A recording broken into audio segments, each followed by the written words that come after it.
Welcome, everyone, to the PFF Fantasy Podcast, IDP edition. I'm your host, John Macri, fantasy analyst here at PFF, and I am back with another weekly IDP preview. But more importantly than that, I am also back with another beautiful mind from the world of IDP, from footballguys.com. But you may also know him from the PGA Tour, being the pride of the Upper Peninsula, an Upper Canadian, my Molson brother, and just an all-around beauty, Kyle Bellafuel. KB, what's up, man? What's happening, John, man? That was quite the intro, man. I don't know if I can live up to all that. Oh, you can. It's well deserved. There's much more accolades to include in there, but we try to keep things short. Right. No, man, I'm pumped to be here. Appreciate you having me on, and I'm pumped to talk some football and some IDP, man.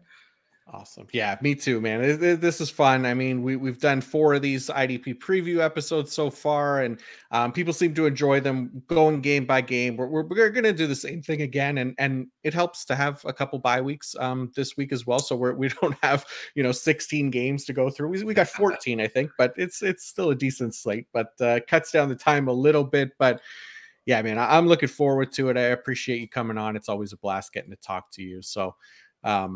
Thank you. And then we'll cover, like I said, we'll go game by game. We'll cover the main storylines and matchups worth discussing for every team. And as usual, I'll have the timestamps in the episode description so you could kind of jump around and find the games you're looking for more easy like. And then I'll also include a link to my IDP rankings over on PFF.com and the link to the PFF IDP fantasy report where you can find all of the week's waiver wire targets for IDP, snap shares, utilization for every single IDP from this past week's games, and so much more. All the images that you'll see on the YouTube channel are straight from the fantasy report, which is also free on PFF.com. And if you are watching on the YouTube, please hit the like and subscribe button. It helps me a ton as well so that I can keep bringing all of you more IDP content. I can't thank you all enough for tuning into the past episodes as well. It means a lot to me. So thank you, truly. All right, last piece of business. Before we get into it, I have a quick shout out to our presenting sponsor, Fabric by Gerber Life. Fall is all about the back to school and back to routine checklist, and the most important task on that list should be securing your family's financial future, starting with life insurance. Fabric by Gerber Life makes it quick, easy, and affordable to protect your family so you can get back to enjoying life. Fabric was designed by parents for parents to help you get a high quality, surprisingly affordable term life insurance policy in less than 10 minutes. Fabric has flexible policies that fit your family and your budget with quality policies like $1 million in coverage for less than $1 a day. Get your personalized quote in just minutes and then apply when it's convenient for you. It's all online and on your schedule. You can go from start to covered in less than 10 minutes with no health exam required. Join the thousands of parents who trust Fabric to protect their family. Apply today in just minutes at meetfabric.com/fantasy. That's meetfabric.com/fantasy. meetfabric.com/fantasy. Policies issued by Western Southern Life Assurance Company, not available in certain states. Prices subject to underwriting and health questions.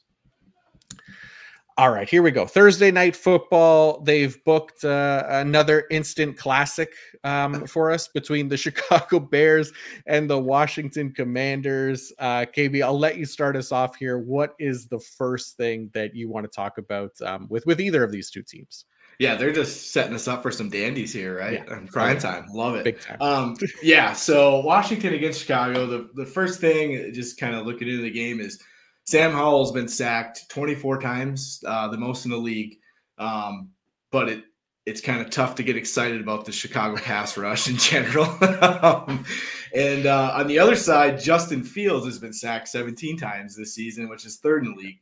And that Washington D-line is beefy and ferocious. So that's exciting. The Bears, not too exciting. The Washington D-line could have a real nice day. And Chase Young, right? He struggled to stay healthy, and he really performed when he came back. But this year he missed the first week, but since he's been back, he's had an 80% snap share, a 16% pressure rate, and he's been playing well. And this matchup is spicy. So, man, I'm kind of pumped to watch Chase Young Thursday night and see if he can get Sam Howell a few more times, because that seems to be a trend. Yeah, I'm with you. I love Chase Young in this matchup. I mean, Justin Fields, like you said, he's second in the league in pressure dropbacks as well with 73. That pressure to sack conversion rate is top 10 for him at 22%. And the nice thing about Chase Young, he's really had no limitations in playing time. At least the past 2 weeks, he's been over 80% of defensive snaps as well, like you said. So already 16 pressures on the year in 3 games, 2.5 sacks as well.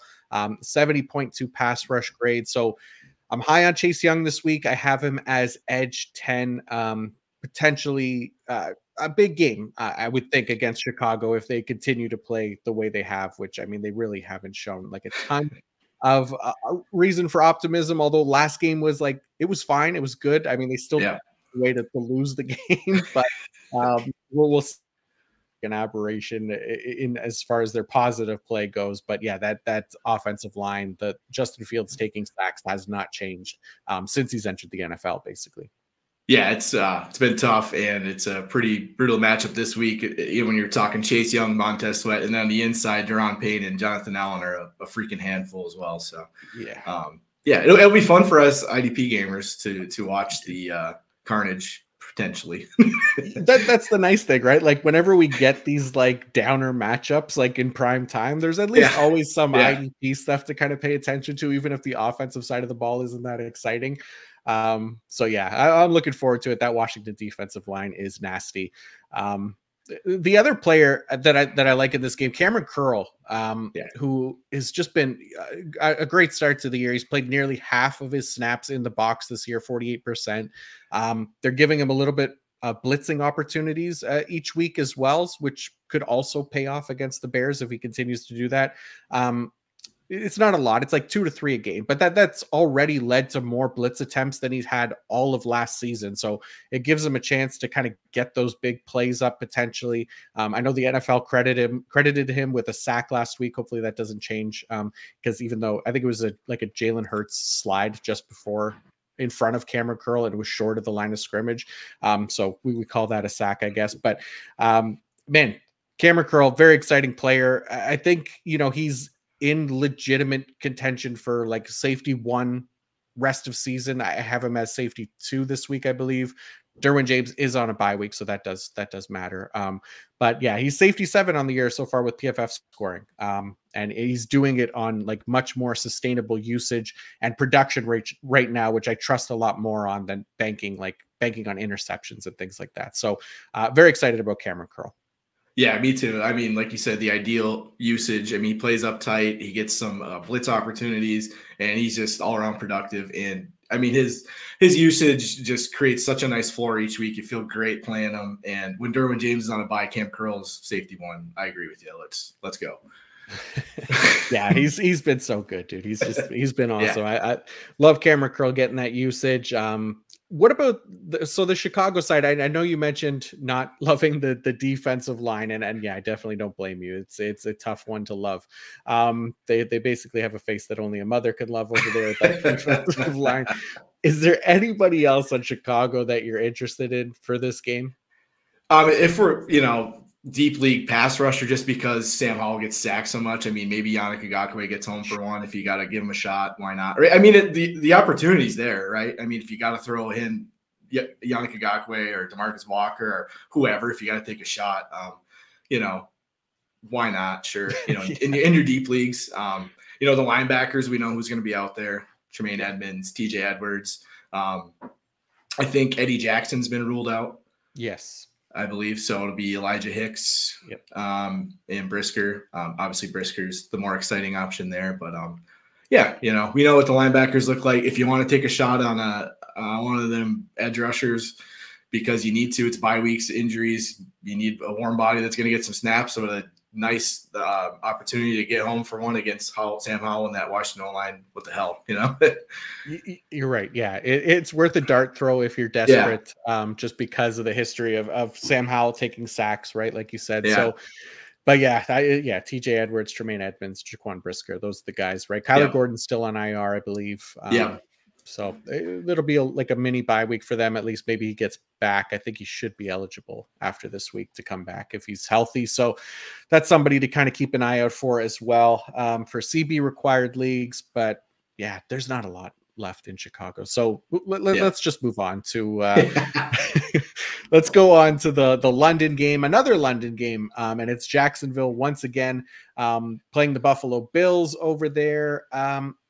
So I guess to start, the one for me, let's talk about, I mean, Josh Allen.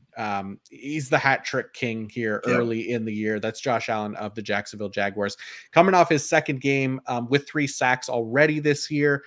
If you remember the last time that these two teams played each other, it was the Josh Allen versus Josh Allen game, which I think is like 2 years ago now. Yeah, I think so. Think it was like, yeah, right. So yeah, he had like a sack, an interception. I think there was a fumble recovery in there. So I'm hoping for another big IDP Josh Allen game to come up big against QB Josh Allen for the brand. So I do love to see him. I keeping Josh Allen in my top 10. The other edge rusher though, Trayvon Walker, just 2 sacks on the year, which is fine. That's actually not bad, but really kind of mid pass rush metrics so far. 60.7 pass rush grade, just 8 pressures. Despite playing a ton, he's played 82% of defensive snaps. Not a lot of positive development for Walker in year 2. We kind of knew this guy was a work in progress and would take some time coming out. I said this at the time they drafted him. Jacksonville was basically playing the mystery box game with Trayvon Walker, right? Where they were hoping he could maybe turn into a player like Aiden Hutchinson instead of just drafting Aiden Hutchinson. But insane. We'll see. Yeah. There's definitely time for him to still develop. We do have to be patient with these edge rushers, especially like these athletic freaks like Trayvon Walker. So giving him a bit more time, but I mean, just given how dominant Hutch looks already, and we'll talk about him in a bit, it just feels like an L right now for the Jags. So hopefully Trayvon Walker could turn it around. Still lots of time for him. But how you feeling about Walker? Any optimism for him going forward? I always think of you've talked a lot about it takes, into the 3rd year for these pass rushers. You've covered that in length and really well in a lot of different podcasts since Walker's been in the league and other guys. So I am holding out some hope. He's got all the traits, the size, the length, the athleticism, right? And he's getting plenty of opportunity to see if he can figure it out. I mean, the pressure rate, was 7% pressure rate this year. It's not great. So, he's got a couple sacks, like you said, which is fine. But like his metrics aren't quite, what we're hoping for to see progress. But, I'm holding out hope that he does figure it out. Like you said, we're hoping to get a guy like Aiden Hutchinson, and they could have just had Aiden Hutchinson. So it still blows my mind. But I do, like, I don't hate Trayvon Walker at all. I still am holding out hope that he figures it out, because there's a lot to work with in his game. Yeah. You'd think Jacksonville's going to bring back Josh Allen and get that contract figured out. And I always thought that would be a really nice duo, if Walker does figure it out. But so I'm still holding out hope for Walker. If this year doesn't look great, I'm going to sit there and hold on to that year 3 jump or leap. I'm with you. I mean, I think that's where, like, if he starts to show like any signs of life, like this season, like even if he doesn't necessarily have the sacks, but you see those pass rush metrics kind of come up a bit, I think like dynasty managers could potentially be looking to buy him next off season, right? And get in on that increase in productivity and development a little bit early before he actually like hits his prime, which it may come year 3, it might be year 4, we don't know, right? Like the potential is there, but definitely still a work in progress for Trayvon Walker. But other things for Jacksonville, Chad Muma, I guess, I mean, Devin Lloyd didn't travel with the team to London, right? So it's Muma again this week. He's playing an every down role. The Bills, through the first 3 weeks, allowed the 3rd most tackles to the linebacker position this season as well. I'll update those numbers on Friday, but I don't have them through 4 weeks. But that's a nice matchup for Chad Muma. For Foye Oluokun, obviously, he's in there. So I think I have Muma at like LB 16 this week. So I'm higher on him than I was even last week, I think. Nice. Yeah, no, I like Muma as well. Like you said, the matchup's nice. He played what was like 98% of the snaps, just about all of them last week, I think it was. And he's going to be there again. Like you said, Lloyd didn't travel to London, so he's out again. So it's going to be Muma and Oluokun, and he's going to get plenty around a good matchup.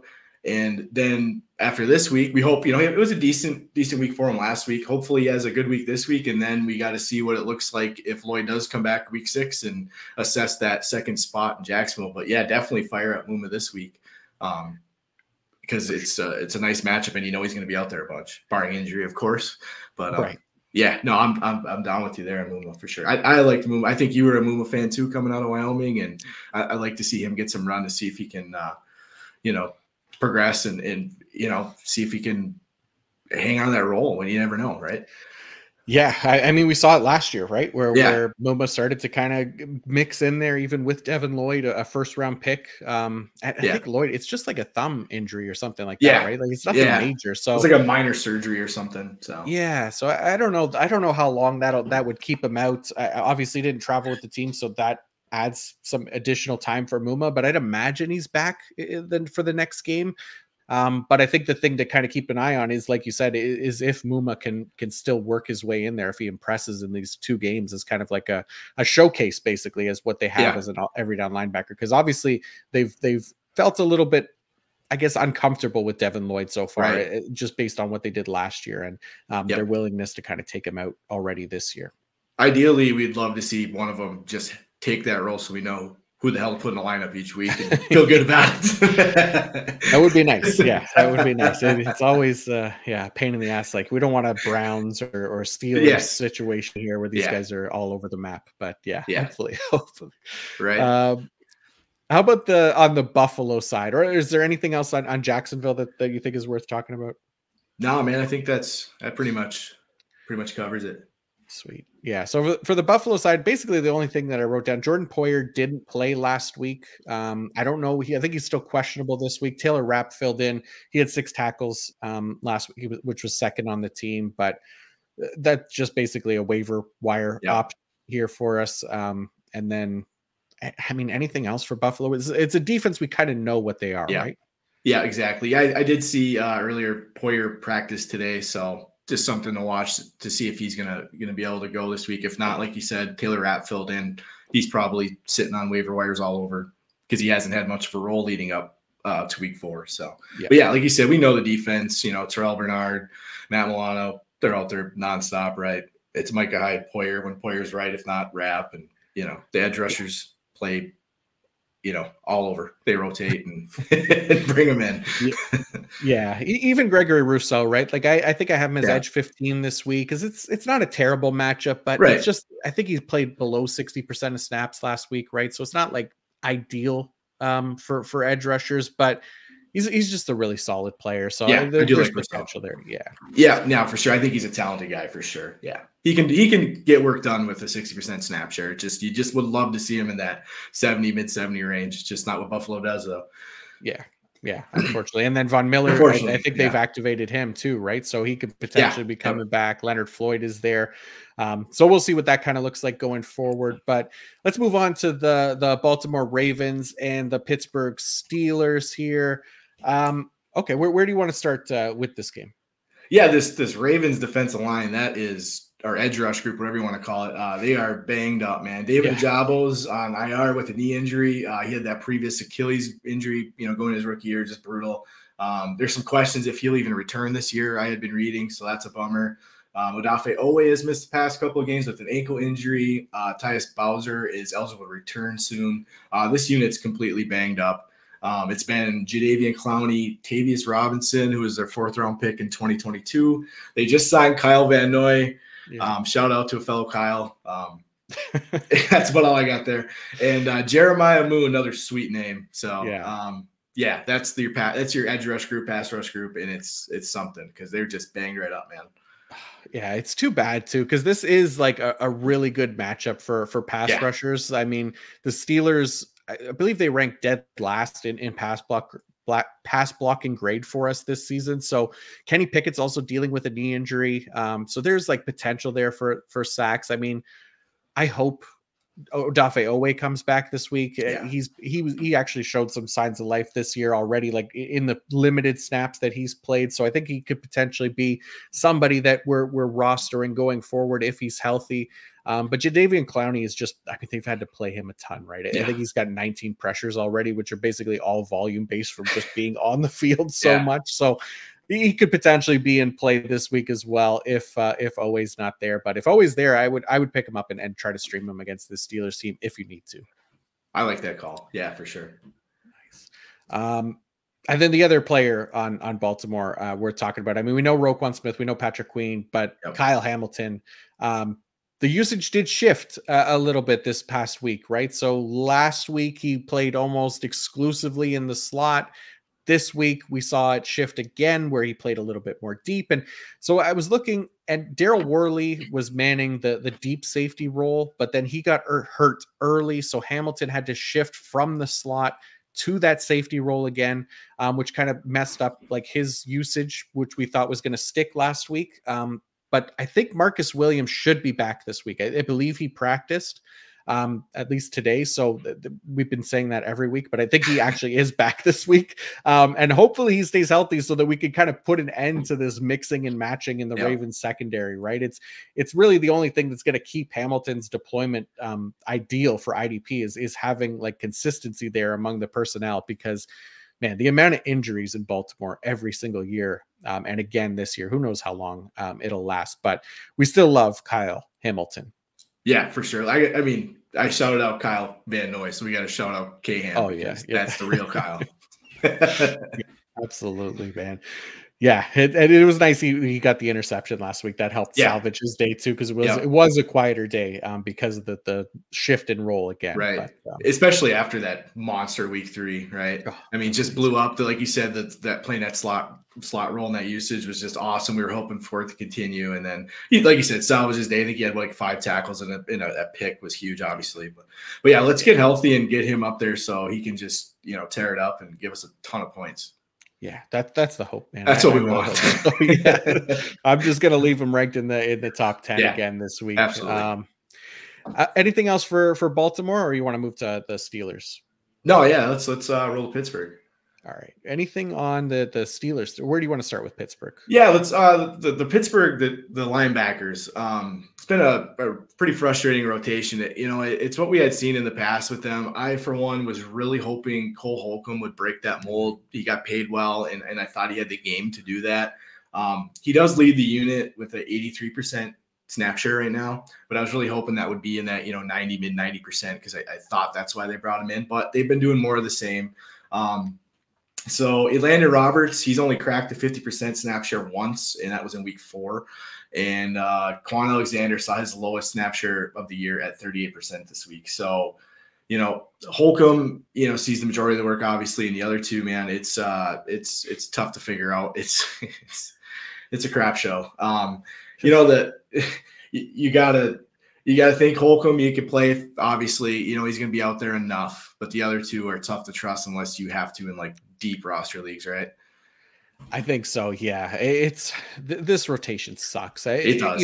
It is what it is. Like we should expect it at this point, and 88 to 90%, that's perfectly fine. But we know that it's going to dip up and down with Cole Holcomb just because of the way the Steelers deploy these guys, and it's based on situation and stuff like that, which makes sense from an NFL standpoint, but it sucks for IDP purposes, which is too bad, because this is another good matchup for linebackers as well against the Ravens. So.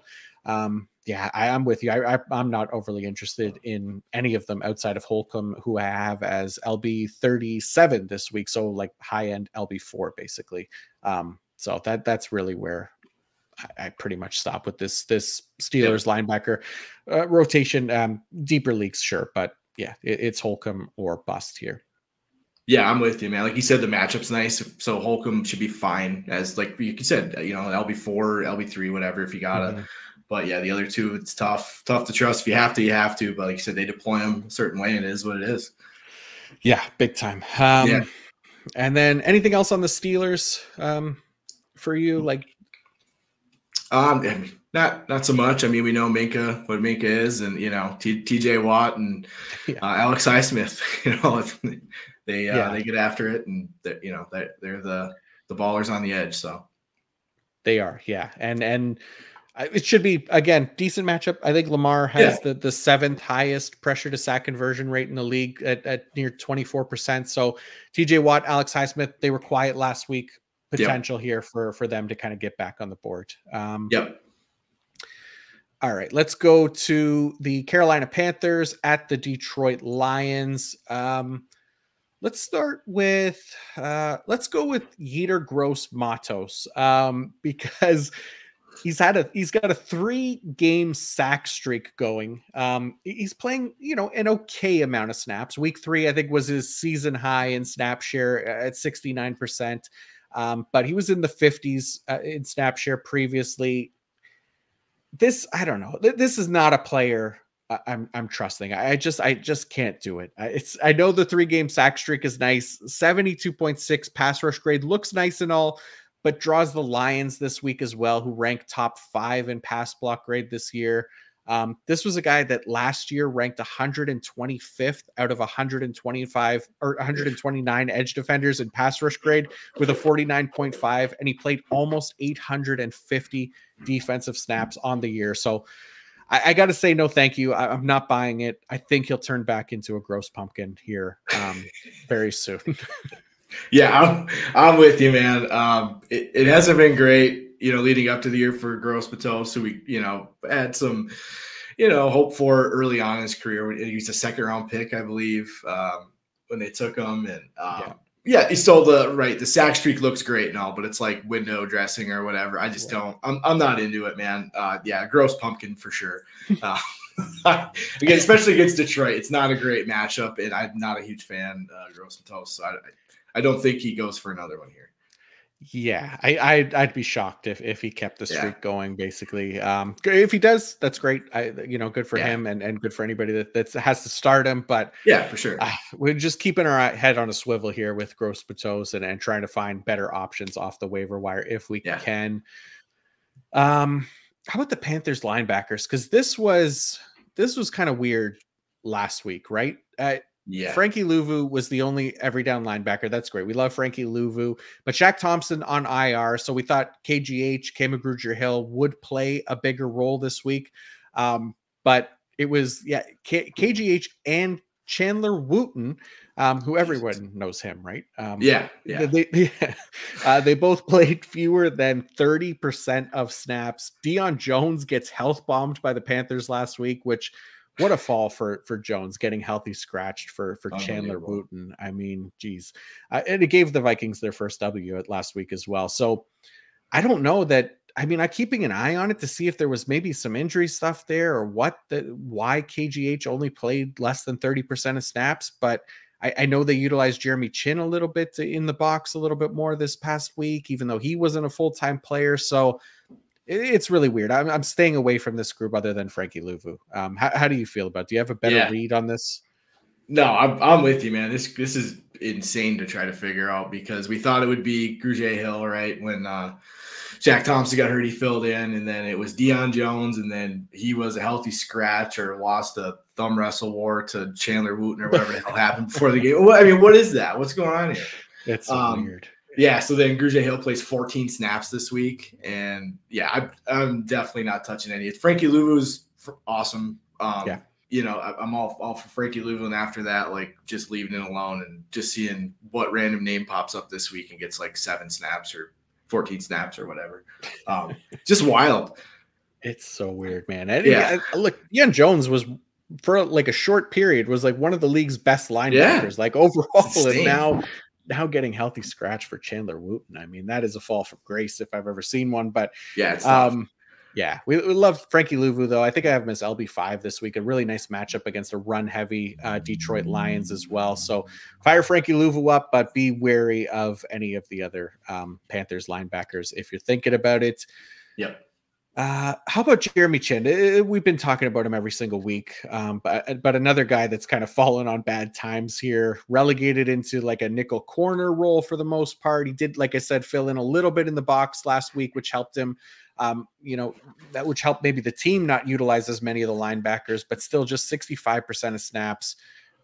Do you have any interest in Jeremy Chin? He had a productive game, 6 tackles and a sack, but any interest in him going forward? Yeah, the box score was nice, but like the snap share, 65% now, man, it's like it's not good. And with all this linebacker shenanigans, you just think Chin would get some more run, right? Because he can play up in the box and whatever. It wasn't the case. So that was like one of the first things I wanted to look into, was first off, what does the linebacker snaps look like this week after last week? It was Deion Jones getting the start and whatever. And then, to see Jeremy Chin with a 65% snap share, granted, we're playing Charlie Wooten or whatever his name is. It's like insane. Now, Chin's tough to trust. If you have to, you have to, right? But this is just not ideal. Yeah, I'm sure there's people in deep leagues who drafted him highly and don't have like a lot of options. I mean, there should be plenty of DB options on the waiver wire, but even in deeper leagues, like I get it if you have to put him in there and hope for that kind of production again. But even when Xavier Woods went down, he didn't even fill in that safety role, which is weird. Sam Franklin came in at that. So I don't know what the thinking is there with Jeremy Chin. Obviously, the team's not a fan or as big of fans as him. But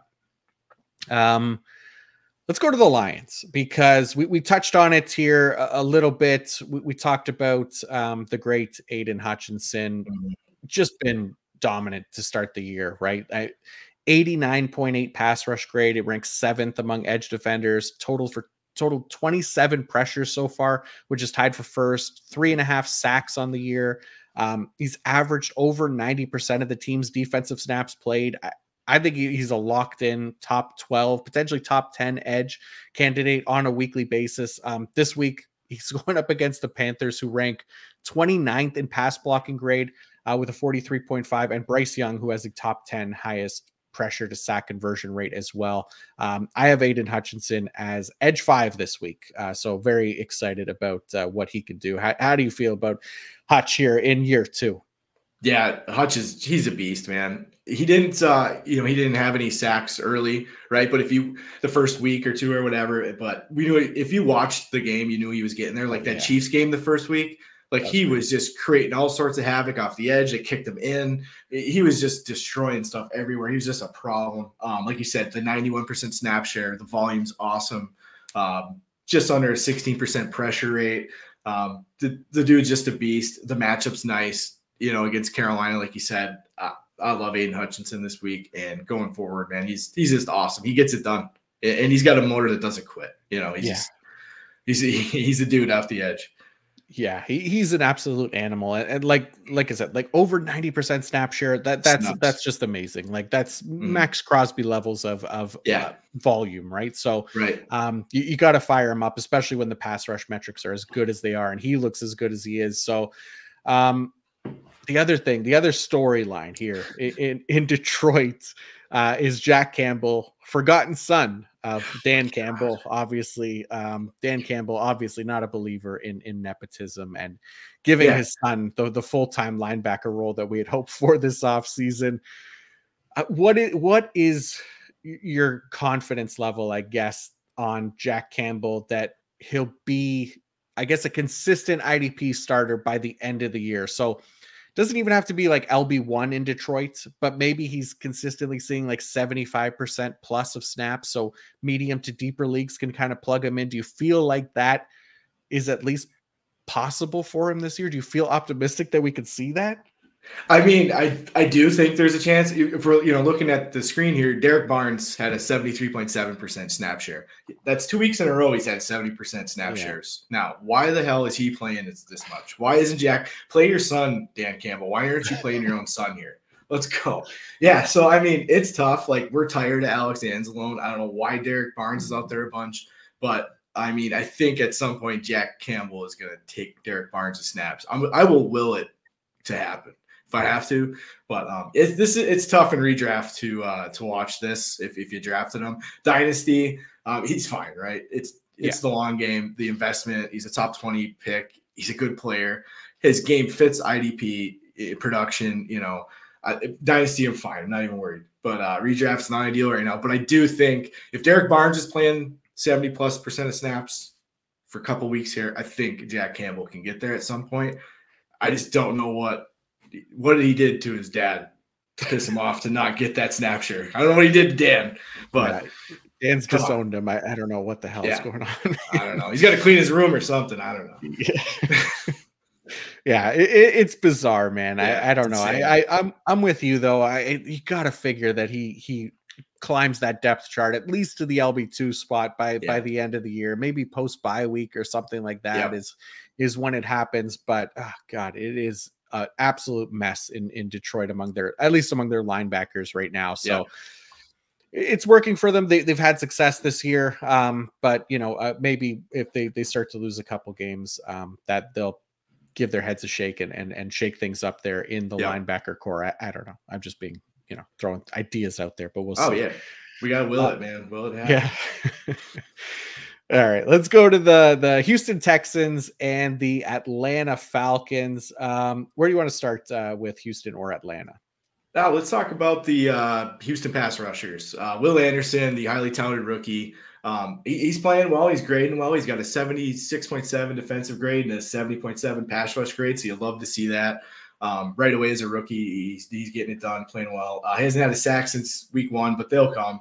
I'm a big fan of Anderson, and I think he's solid for this year in redraft as well. I think he'll start getting some production rolling in dynasty. I think he should be like a coveted edge asset and overall IDP asset. I think he's just got the game to be a real difference maker, an elite player for you. So I'm really pumped about Will Anderson. And then Jonathan Grenard on the other side, he was a player I was super excited about going into this year. He struggled with health in 2022. We saw in 21 he emerged. He was like one of the few edge rushers off the waiver wire that you got that made a big difference, because those are hard to find in most leagues. Where you start, if you start 3 to 4 edge guys, it's tough to find guys that make a big difference, throughout a good chunk of the year, like Grenard did that year in 21. 2023 is a contract year for him, so I thought he'd be ready and eager to get the bag and have a big year. And now with D'Amico Ryans coming in and that defensive philosophy and getting a bookend like Will Anderson is going to be good for him. He had his best week in week 4 with 2 sacks, 3 tackles for loss, and 3 quarterback hits. So love that. He's coming off a big game. And Anderson and Grenard I think they have a decent matchup here against Desmond Ridder. He's been sacked 16 times so far. So I like both these guys this week. Nice. Yeah, I'm with you. I love Will Anderson. I know he didn't get a sack last week, but did post like a new career high in pass rush grade, 78.2, albeit it was against the Steelers' terrible pass blocking offensive line. But look, like you said, it's another decent matchup this week, right? Against the Falcons. Desmond Ridder, 3rd in the league in pressure to sack conversion rate. Grenard too, like he got 2 sacks last week, again, against a bad Steelers offensive line. So not like overly excited about him, but I think I have him as edge 33 this week. I have Will Anderson as edge 19. So, I don't mind him this week. The only thing is I noticed his snap shares actually like kind of continue to drop each week. Yeah. So he was just 54% last week, which is interesting.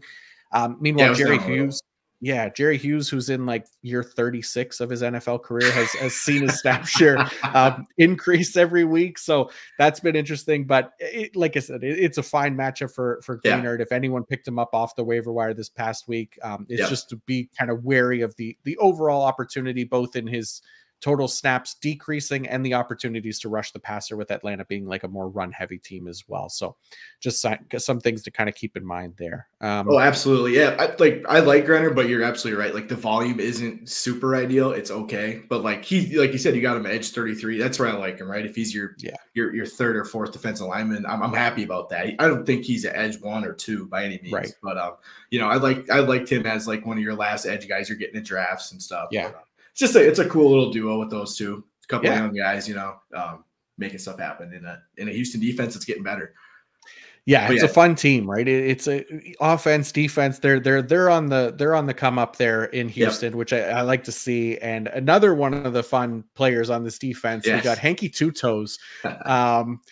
Denzel Perriman did return to practice today, which I think is great to see, at least for me, for someone who's been talking him up this offseason and after week 1. But it does likely mean that Hanky Two Toes will see maybe a slight snap decrease, probably down to that 85% range, which is fine in this defense.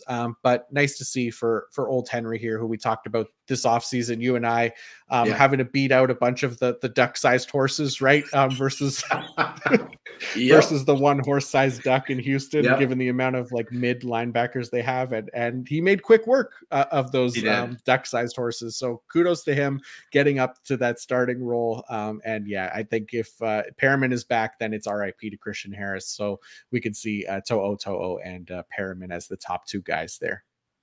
Yeah, I love it, man. Like one of the notes I had was I'm just curious to see what it looks like when Perriman does come back. Like Hanky Two Toes. He had already passed Christian Harris and the duck size horses, all of them. Yeah. And that already happened. And when Perryman comes back, I just kind of want to see what kind of snap share Two Toes is getting, because it's been awesome the past couple of weeks at that 95% back-to-back weeks. So, yeah, like you said, RIP to Harris more than likely. I think so. It feels like it, right? I mean, it just seems like he's fallen out of favor there. Yeah. The team is obviously not impressed with what he's putting on tape, which is fine. I mean, this is we got another guy to kind of put in there, which is nice for IDP. What was the other thing on Houston? Oh, Jalen Petrie did come back last week, which was nice. 37.5% in the box, which led the Texans safety. So that was positive for him. But it was it was a quiet game for him. I think he only had a couple tackles in that one. So probably going to be better going forward, I would assume. I did move him to safety 16 this week. But how do you feel about Petrie? He was a lot of people's safety 1 coming into the year. I was not that high on him, but confidence in him going forward. Yeah, I mean, it's good to see him back on the field, right? A slow first week back, should be better days ahead. I mean, I'm right there with you with Petrie. Nice. How about on the Atlanta side? What did Josh call him last week? Ocean Man's alter ego and Ocean. What is his sister's? Ocean Trail. Yeah, Ocean Trail. That's it. Yeah, Ocean Trail mix. Trail. That's who. Ocean Trail's brother. Yeah. Nate Landman with a productive week 4, right? He only played 82% of snaps, so he's not like a locked-in starter for every league size. He's playing less than what Troy Anderson was doing, which I think is understandable, but he's continued to grade well. 83.7 defensive grade on the year, which is 4th among linebackers.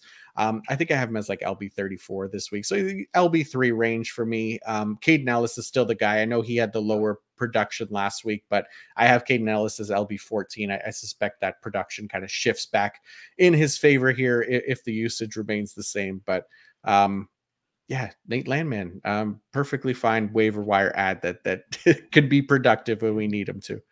Absolutely, right? I mean, Anderson, unfortunately, is going to be out is he out for the year officially, or is it just? I think so. Yeah, I mean, I knew it was trending that way, and it was a pretty tough pec injury. But yeah, Nate Landman, right? Caden Ellis is the dude. He had a slow week this week. He had been fine the first 3 weeks, solid production. It'll be fine. Nate Landman, like you said, 82% snaps, 10 tackles, graded well. You could do much worse as your LB 3 or 4 in a week with 4 teams on a bye and injuries mounting up. So if you grabbed him up the waiver wire, fine start for sure. Great name. Yeah. Great. Amazing. Yeah. He's going to be a superhero and just fantastic stuff. Yeah. Yeah. If they increase his snaps too, I mean, to get above 85% or so and keep that on a regular basis, this is a guy that with Troy Anderson out for the year, you could potentially be starting every single week if you need to, right? So just a dirt cheap linebacker that you don't have to pay for. So that's what we're always looking for. Yep.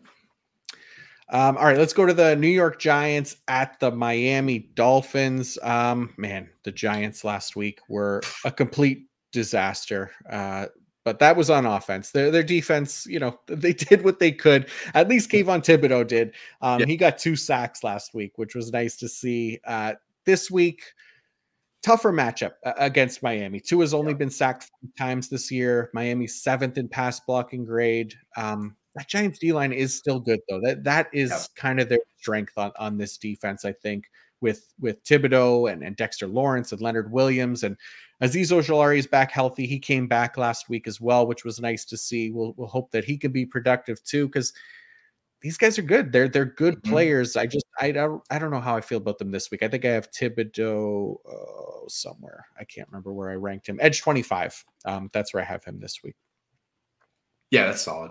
Yeah, definitely get that. I mean, you like the fact he's got 3 sacks his last 2. He's heating up. We know he's talented. Like you said, this D-line's the strength of their defense. Him with Ojulari back, Dexter Lawrence, Leonard Williams. I mean, up front, they're stout. And it's a tough matchup, though. But, right, I like the Edge 25 ranking. That's, as a Edge 2 or whatever, for sure. Like, it's going to be hard. It's hard to sit Tibbs if you got him, right? Because you probably spent a decent pick on him, and now he's heating up a little bit. So you're going to roll him up and hope for the best. Yeah, for sure. Um, Anything else with the Giants? Any interest in their safeties? I mean, I know Xavier McKinney was getting the box roll through the first 3 weeks, but we actually saw that change this past week where Jason Pinnock started to get more of the box snaps. That I think just more something to kind of monitor going forward to see if that sticks or not. But McKinney was productive, but Pinnock also another one of those dirt cheap safeties from this Yep. offseason that could be useful. But yeah, have you been playing them at all? How do you feel about those guys kind of going forward? Yeah, I mean, I have McKinney in quite a few spots. I'm a McKinney fan. I like his game. Mm-hmm. Another guy in a contract year. He's got some big play potential. He's able to play in the box. I do like McKinney. Pinnock, like you said, he's been free, right? You could get him off the waiver wire. He had a couple of big games early on, but yeah, I definitely want to keep an eye on what the box usage starts, how that's tilting, because like you're showing right on the screen right now, but it tilted Pinnock's way a little bit more this week. So that's definitely something to keep an eye on, because that could be the maker or breaker if you had them both, or if you're looking to play one or the other. If you had McKinney in one and you're making a decision with another safety and you see Pinnock's getting the box snaps, and if you got Pinnock and you're debating between another guy and you see, oh, he's getting a little more usage uptight, that could be something that could, break the tie for you. So yeah, definitely. I'm with you, man. That's something to monitor. Yeah, definitely something to monitor. Check out the snap shares. We keep those all in the PFF fantasy report on pff.com, so you can check those out. But then we also put them up here on the slides on the YouTube channel as well for the good listeners. Let's go to Miami here. Andrew Van Ginkel has been decent to start the year, right? Yes. Like, he's actually been good. He's taking advantage of his opportunities. And I think Jalen Phillips did return to practice, I think, as a limited participant today with that oblique injury, which is nice to see for him. But how do you feel about Van Ginkel, even if Phillips is back? Yeah. Vic Fangio loves this guy, right? Yeah. It's insane. It's awesome. Yeah. He's got sweet hair, a sweet name. Yeah. Like, let's go. Yeah, I mean, he's been playing, we saw him get some box snaps early on. That was kind of a neat surprise. And then Jalen Phillips, when he's been out, he's been playing off the edge. And like you said, he's been playing pretty well. Yeah, the biggest thing is if Jalen Phillips comes back or not. If Phillips is out, Van Ginkel's going to be on the edge, and he's going to go up against Daniel Jones, who just got laid out 11 times, was it? Yeah. Monday. That was tough to watch, man. So I think you got to like that matchup, for Van Ginkel if he's going to be out on the edge, right? So yeah, definitely want to keep an eye if Phillips is going to play, and curious about what Van Ginkel's role would be. We have more of an idea if Phillips is out, and then if he's playing, what does Fangio loves this dude. What is he doing with him? Is he going to eat into these box snaps? And then that kind of leads me to the next guy I think we're going to talk about is David Long. Yeah. So when Phillips is out and Van Ginkel's playing on the edge, David Long's seen his snap share go way up, right? And we were, a little excited about him going to Miami and thought he could be the guy there, for Vic Fangio in that defense. It didn't turn out that way to start the year, unfortunately, but that his snaps are starting to creep up. And then in week 4, he was up to 93%, which is awesome. And Jerome Baker had that full-time role initially, but his snaps are starting to lessen. He's just not playing very well. And David Long, has he done enough? When Phillips comes back and all the pieces are together, how do they fit, and where does David Long fit in? Has he, kicked Jerome Baker to the side? What's Van Ginkel doing? It's something I'm definitely very eager to see when all the pieces are back together in that Miami defense for sure. Yeah, me too. We only got like a really small taste of it, right? Just basically one game this year. So we don't know for sure what it's going to look like. But yeah, I think you're right. I think there's a chance that Jalen Phillips will go back to that edge role. And then because of Fangio's love for Van Ginkel, he probably plays a more off-ball linebacker, right? And that probably isn't a good sign for Jerome Baker, because David Long now seems to have passed him on the depth chart, which is good for IDP, because I think people were more excited about David Long, probably paid up a little bit more for David Long than they did Jerome Baker. So that's a good thing. And yeah, I think we'll potentially see Van Ginkel and David Long as the two off-ball linebackers if Phillips is back, but I really want Phillips to come back this week, man, against Daniel Jones and that Giants defense or the offensive line. That Dude, that was one of the Nuts. worst Monday Night Football games. It was brutal to watch. Like I was flipping around looking for preseason hockey to watch because I could not stand watching this game with the penalties and just the terrible offense. So, yeah, if Jalen Phillips can take advantage of that, I'll be very happy. That'll make up for some of his lost time. Absolutely. Like the bar set 11 sacks last week. Let's see if Miami, Bradley Chubb, Van Ginkel, Jalen Phillips all in there can get like 15, 16 sacks or something and just go nuts.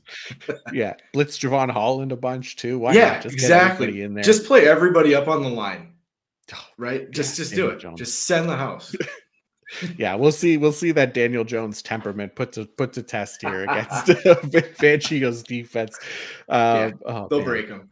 Yeah, I think so. The only other thing I think from this game, really, if Deshaun Elliott is out again, Brandon Jones was the fill-in here as an every down player. Didn't take the box snaps from Javon Holland, which is good because Javon Holland has been really good in that role. But nice to see Brandon Jones back out on the field again after the torn ACL last year. And he's always kind of been like a really productive IDP safety when he's on the field. It's just getting him on the field has been kind of the issue. So we'll see what happens with Deshaun Elliott. Yeah, absolutely. All right, let's go to the New Orleans Saints at the New England Patriots. Where do you want to start here? Should we talk about the Saints LBs? Sure, let's do it. Pete Werner, snap share, 98% snap share on the year. He's averaging 8.5 tackles a game. So he's been steady, steady volume, steady tackles, but like just not much in the splash play department. So he's been fine if you're in those tackle-friendly leagues. Would love to see him get a few more plays behind the line and stuff. But yeah, steady Pete, right? Yeah. Demario Davis, he had a nice start to the year, but he's at just 8 tackles over his last 2 with no splash plays. It ate his output, and that was kind of his thing, right? He was making plays behind the line for us. Like as he was the crazy case of as he got older, he got better for IDP and in general. I remember we had talked about that on a previous show. Yeah. It was just kind of wild. But yeah, just a 9% tackle rate on the year for Davis. So it's just not been productive. Pete's steady and Demario Davis is just, pretty tough to trust right now. But he does have the volume, right? He's got the volume, but he's just been the last few years just super, super inefficient as a tackler. And he's got the big plays every once in a while. He gets a sack in there and that helps. But man, just not doing it as a tackler for the last couple of seasons. And Saints are like one of those more man-heavy defenses as well, which does hurt like linebacker tackle production. Yeah. But I think I'm with you. I would rather have Pete Werner over Demario Davis rest of the season, assuming these snap shares remain the same, right? Yep. Yeah, for sure. Anything else on New Orleans? I mean, I don't know. This defense isn't all that interesting to me. Anybody stand out for you? No. Let's go to New England and Bill Belichick then, because Bill's always giving us something to talk about. Unfortunately, this one, Matt Judon looks like he's going to be out for a while, potentially the season. They haven't said for sure, but out with a torn bicep tendon, I believe it was. But I don't think this is necessarily going to be a case where somebody steps in to Judon's like full-time role. This guy was playing like up over 75% of the defensive snaps. It's probably going to be a committee approach in replacing him. He's really been like a workhorse for Belichick since coming to New England, like I guess 3 seasons ago, which we don't typically see in Belichick's defense, right? So I can't imagine that Belichick's going to expect Josh Uche or Keon White to just absorb those snaps. One of them, I think it'll be a combination of the two or more to fill that void. How are you kind of looking at this situation? Yeah, I'm right with you. It's such a bummer. Matt Judon's one of the rare, reliable New England IDP assets because it's such a frustrating defense to try to figure out for us IDP players. But Judon was one guy you could count on, and he was, he had 4 sacks already on the year. It's such a bummer he got hurt. You hate to see it. Like I'm right with you. I was like, I had a note here. I would love to see Josh Uche get some more run. He's a fun player and he can get it done, man. We've seen him, really have some nice games. And but he played just 18 snaps in week 4. And we don't know what the hell Bill's going to do, right? Like you said, it could be Uche getting a few more. It could be Keon White. It could be Who knows? Anybody. Some guy sitting on the couch right now. Maybe they'll sign Kyle Van Noy. I don't know. It's like, yeah. So, I mean, I'm keeping an eye on what Uche snap share is what I'm going to keep an eye on after this week. But yeah, I'm not expecting him to just get this bulk of the snaps that Judon's leaving behind, because it's just not how they operate. That's not what Bill does, unfortunately. Yeah, for sure. I think he really liked Judon, so it's probably going to be a blow for their defense a little bit. And I wouldn't be surprised if we start to see him maybe utilize like Keon White on like early downs, and maybe Josh Uche passing downs, and just maybe Makes more sense. volume that way. But I don't know. It's going to be hard to trust these guys for IDP. If you're looking for the big plays, you're probably looking for Josh Uche there, but deeper leagues only, really. Yeah, absolutely. Let's talk about another Kyle. This is the episode of Kyle's here. Yeah. Obviously, we love Kyle season. Kyle's. Yeah. Kyle Duggar. So Duggar had a massive week, 15 overall tackles. He played much more in the box this past week than he has previously, which is nice to see. So over 50% of his snaps in the box. He did play fewer overall snaps. He was playing 100% of snaps previously, just 90% this week, but I'll take it. If it means 10% fewer snaps on the game, but much more in the box, then that's what we need, right? That's where he thrives. We need him to kind of be involved in the action. So love me some Kyle Duggar. I have him as safety 6 this week.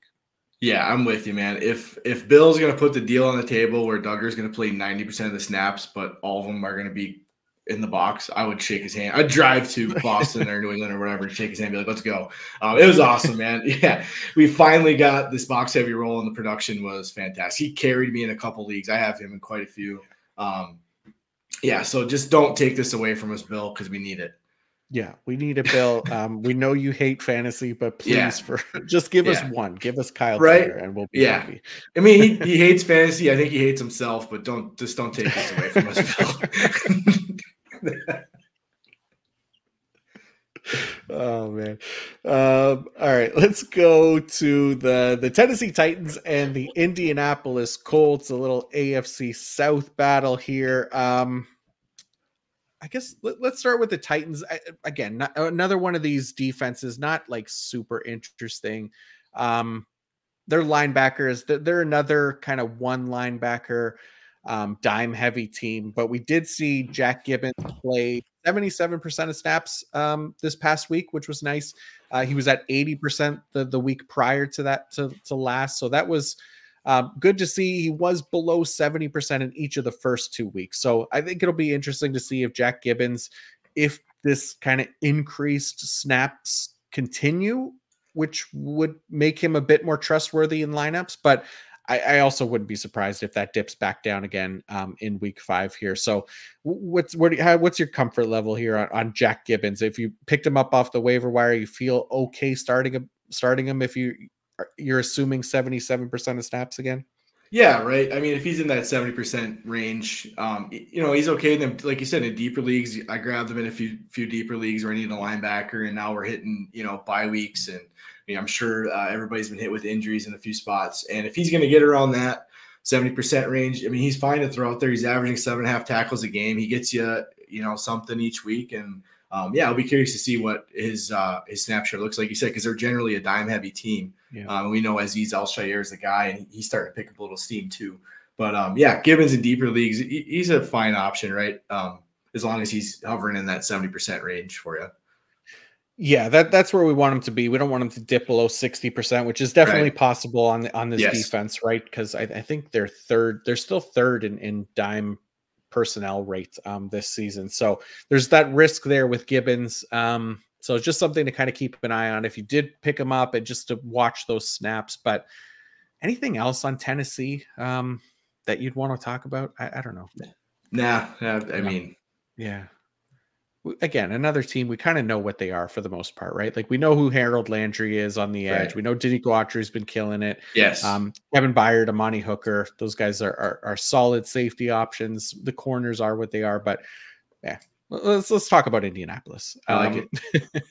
So last week, Josh was on, obviously a Colts fan, and he's convinced that Shaquille Leonard is cooked, and that EJ Speed will take over. And honestly, definitely hard to rule it out at this point because he did leave last game, I think, with a back injury, and he didn't come back in. I went back and I watched all of his snaps from the last 2 games, and it's really hard to argue that he's the same player that he once was, even just 2 years ago, right? I mean, I get why they don't want him in on passing downs. He looks super slow reacting to plays. He's not playing his zones properly. He definitely can't turn and stick with tight ends, but even in run defense, I think he shed 1 block over the last 2 games combined. It was nuts. He was just getting washed out consistently in the run game. I don't know if it's the back or what, but he doesn't look good out there, which is a bummer because this was once one of the league's best linebackers until major injuries have seemingly derailed him here. I had mentioned a couple weeks ago that speed isn't necessarily taking over for him, and this is more of a demotion for Leonard than not necessarily a promotion for speed. But man, I might be advocating for the latter at this point, just watching those snaps for Shaquille Leonard, because they were pretty rough. Yeah, it's been tough to watch, man. You know, the guy, the maniac, right? And he lived up to that nickname for the first few years. He was awesome to watch. And it's like you said, it's a bummer. He just hasn't looked good. And now he's hurt. I believe I saw today he didn't practice and they called it a groin injury. I'm not 100% sure. I thought that's what I had seen. I could be wrong there, but I did see he didn't practice. If he can't go, like you said, it would be a big bump to EJ Speed, because Speed had been, like you said, they've been using him on third downs, and he's been playing, like you got on the screen, he had 54 or almost 55% of the snaps this week. Tough to trust that kind of snap share week to week for production. Right. But if Leonard's out, Speed gets a big bump, and now we're talking, right? And if he plays well, like, Speed's flashed in the past, and if he starts playing, obviously they're more comfortable with him on the money down. So that tells you enough right there. So, if Leonard does miss time and Speed plays well, it could be tough on Leonard to really get back to even what he's getting now. Yeah. And if Josh says he's cooked, shout out Josh, then that's red flag. That's a red flag. Yeah. Big red flag. He's watching a lot of Colts games that more than I can handle. But I mean, the Colts aren't terrible, but there's more interesting teams to watch, that's for sure. But if Leonard can't go, I mean, definitely go out and immediately pick up EJ Speed if you can. You might want to pick him up now, even really just to kind of get ahead of it. Like you said, if he's not practicing today, then that's a pretty big red flag already. So other things on the Colts, I think Kwity Paye left last game with concussion.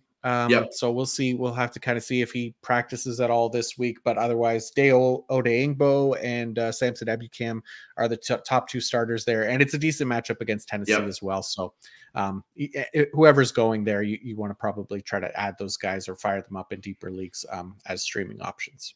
Yeah, like I had Deo Odeingbo written down as well. That's a guy, right? With if Kwity Paye doesn't make it through concussion protocol and play, Odeingbo gets some extra run. He's been in that rotation pretty steadily anyway. I think he's right around a 50% snap share, so not like crazy volume, but he's got a firm role, and he would get more obviously if Paye isn't able to go. And he's coming off his best week with a couple sacks or a sack and a half, 4 quarterback hits, and he gets 6 pressures. So nice day. And like you just said, plus matchup against Tennessee, so he could be a good streamer, waiver wire guy for you for sure. Nice. All right, let's move on. Let's do a quick ad break here, and this is from our friends at Prize Picks. Prize Picks is a skill-based, real money daily fantasy sports game. How does it work? You pick 2 to 6 players. If they will go more or less than their Prize Picks projection, you could win up to 25 times your money on any entry. So, for example, Thursday night, Sam Howell over 1.5 touchdown passes, DJ Moore over 3.5 receptions. You bet the overs on those, and then combine them with the rest of your picks. You could potentially be winning here on Prize Picks. You're not competing against other people. It's just you versus the projections. So go to prizepicks.com/fantasy and use code fantasy for a first deposit match up to $100. Again, that's prizepicks.com/fantasy and use code fantasy for a first deposit match up to $100. All righty. Let's go to the Cincinnati Bengals and the Arizona Cardinals. Where do you want to start in this game? Let's start with Jermaine Pratt. Pratt, it's been a nice year for Jermaine Pratt. He's currently rocking a career best 90% snap share through 4 games.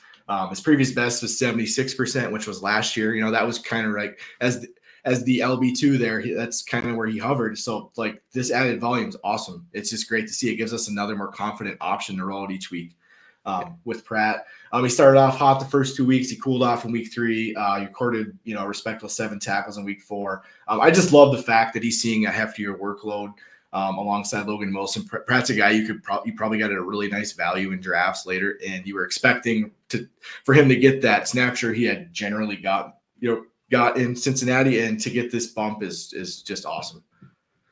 Yeah, Pratt's been really fun, and look, like you said, it was nice for him to kind of get back up over 90% again last week. He led the team linebackers and tackles, but that there's potential that snap count is going to bounce around again. I'm sure, but I am noticing like some of these more man heavy defenses, we're seeing like the LB2 there. So just the guy who isn't the full-time player necessarily, like be more productive or at least be more efficient in terms of tackles. So you look at like Pete Werner versus Demario Davis in New Orleans. We've seen it happen a few times already in Dallas with Damone Clark versus Leighton Vander Esch.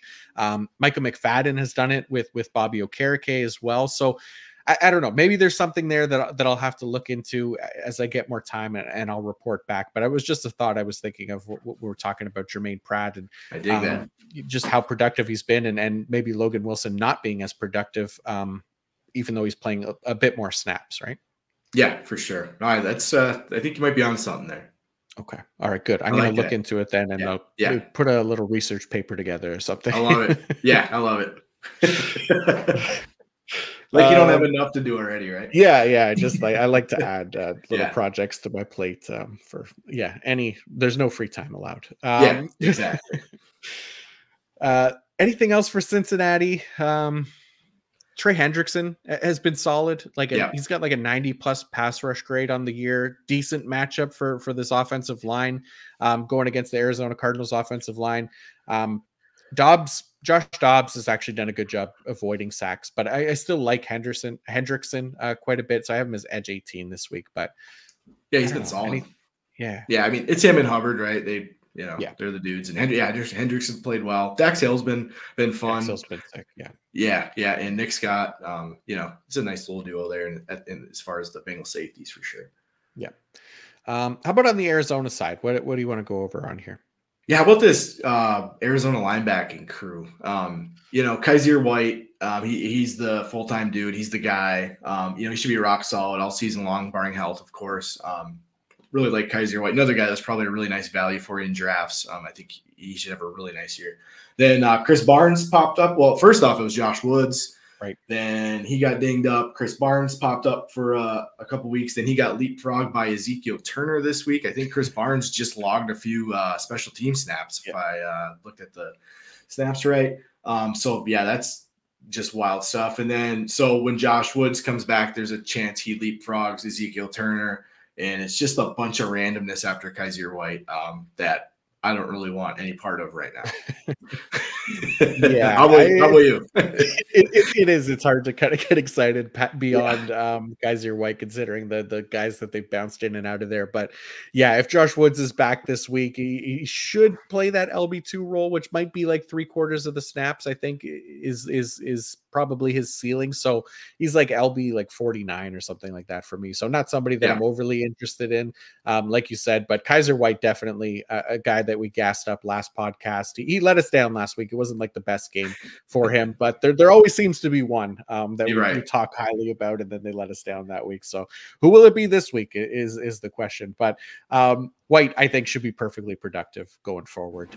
Every down roll, zone heavy defense. Give me that all day for sure. Love it. Anything else from the Cardinals side of things? No, it's just that's about it. Yeah. it's the Cardinals. Yeah, exactly. There's not much to get excited about. Kaiser White season, that's about it. Yeah.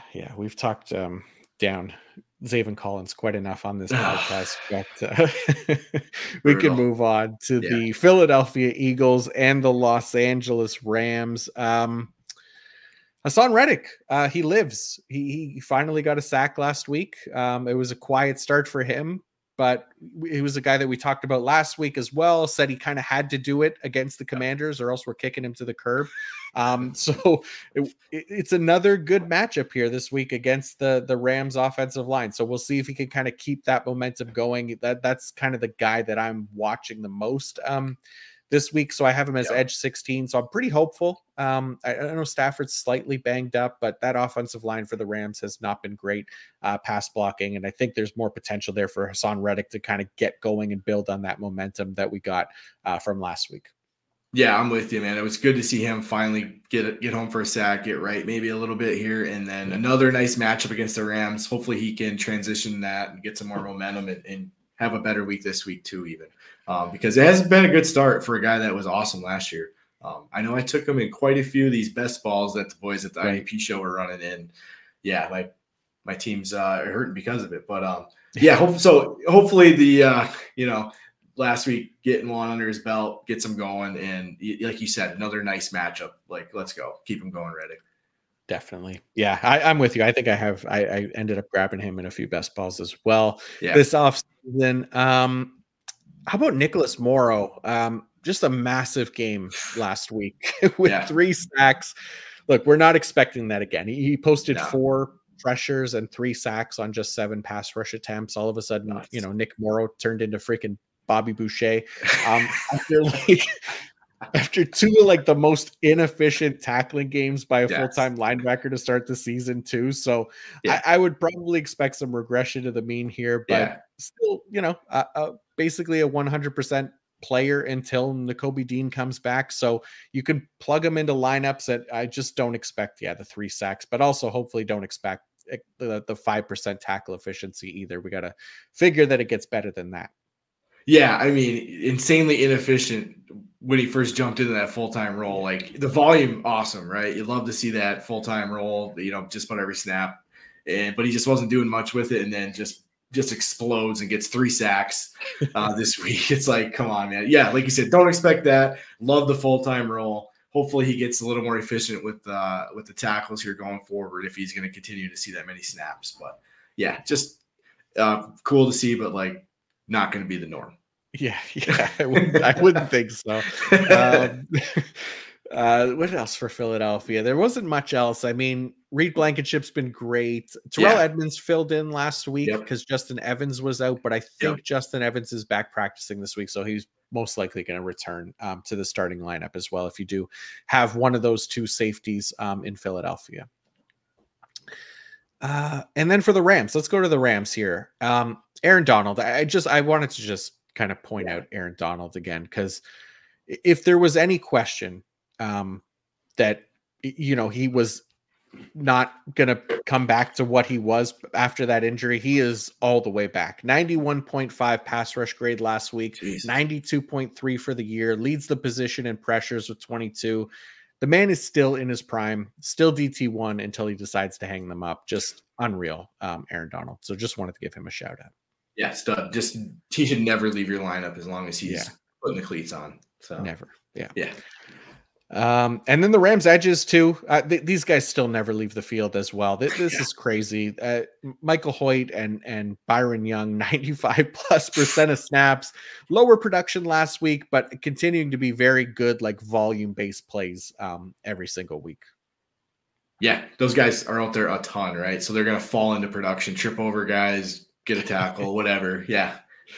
I still don't know how to say Michael Hoyt or Heck's name. I know. I'm going to switch it up every week and just hope that, I'm with you. I'm just going to go with whatever you say each week. Okay. Fair enough.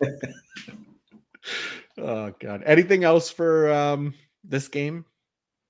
No, that's Aaron Donald's the best. He is. He really is. Let's have him play forever. So yeah, I hope so, man. All right, let's move on to the New York Jets and the Denver Broncos. Where do you want to start with these 2 teams here? Let's talk about Big Quinnen Williams. So it's not been an ideal start for Quinnen Williams in the sack column per se, but I think just patience. I think the sacks are coming, right? Pressure wise, he's got just under a 50% pressure rate on the year, 6 pressures in each of his last 2 games. So, like, they're coming, right? The metrics are there. The dude's a beast, and I could easily see him serving up old Russ a sacked lunch this week, maybe for a couple. Yeah. Because, like, it's coming, right? Yeah. It has to. He's been so good. Like, it was a half sack last week that he got where he just, like, drove Joe Tooney straight back into Patrick Mahomes and made him fall down. And I don't think PFF actually credited him with that sack. So I got to talk to somebody there.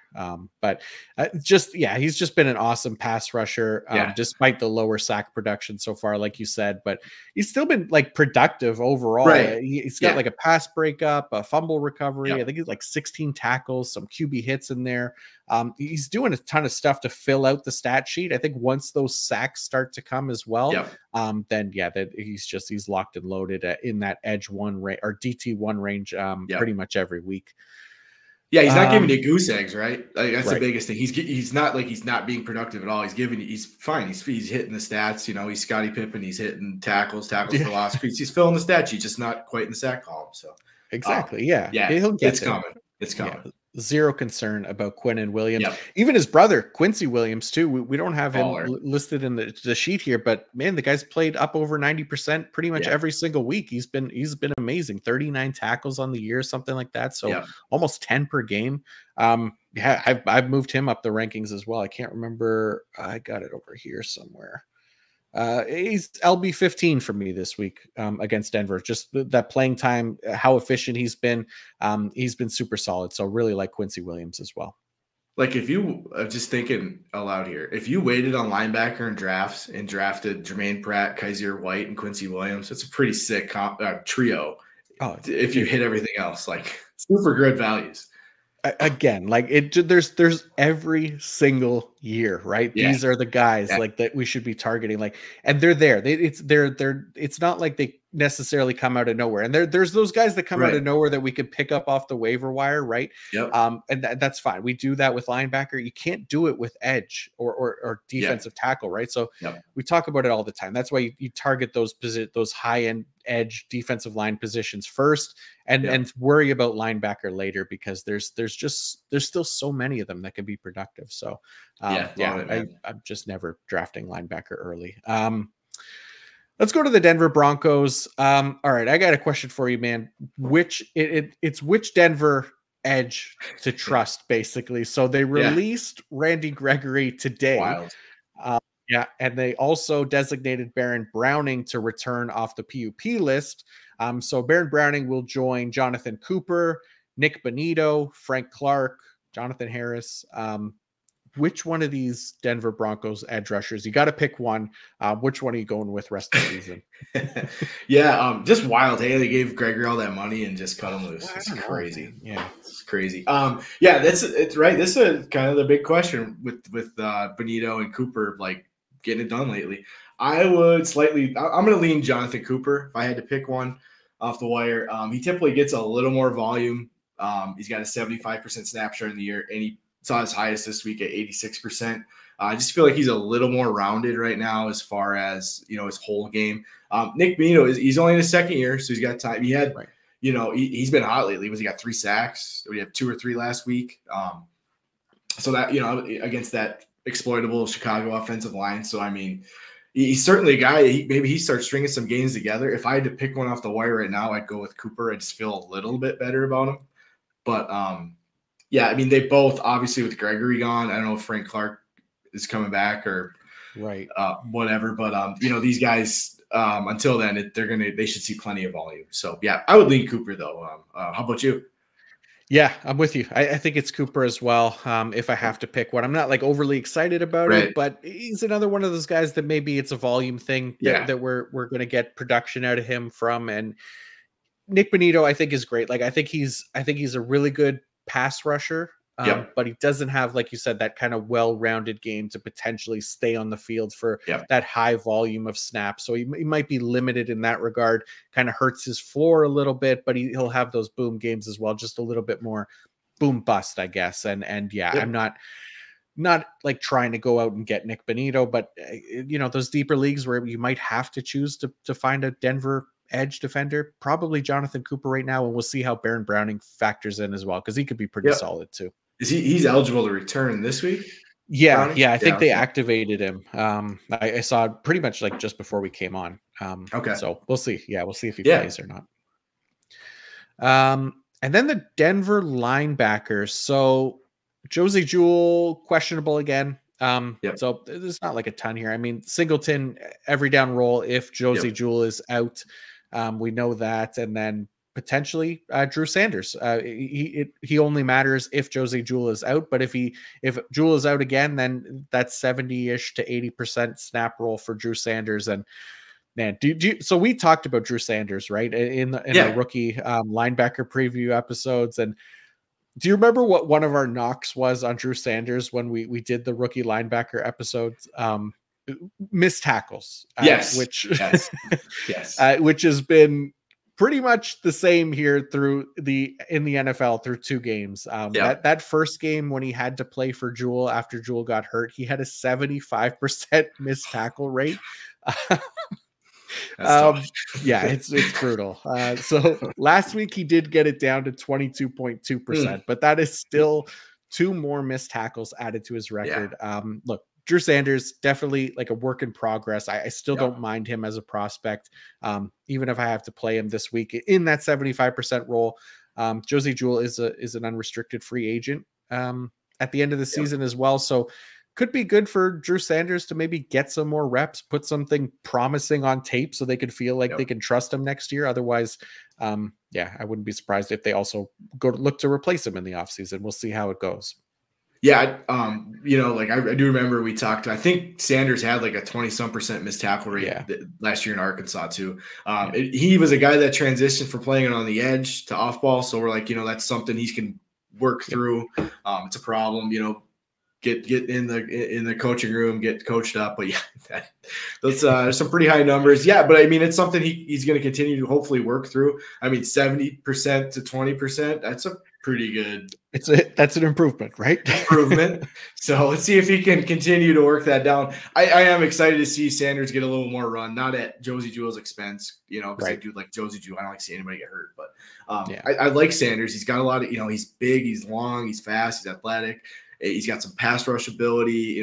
He's a thumper in the box. He's got a lot to offer, but it's just getting comfortable in the scheme, getting comfortable with the speed of the game, and getting reps and getting better. And like you said, putting the tape out there to prove that he is getting better and maybe could transition to a guy that they can depend on if they do let Jewell walk, or do they, turn to the next group and go after it. But yeah, if Jewell can't go, I am curious to see how Sanders does going forward. So something to watch, Yeah, me too. I mean, it sucks obviously if Jewell can't go because we do like him quite a bit for IDP, but it's an opportunity for Sanders to kind of put something better on tape than what he did the first 2 games, especially that first game.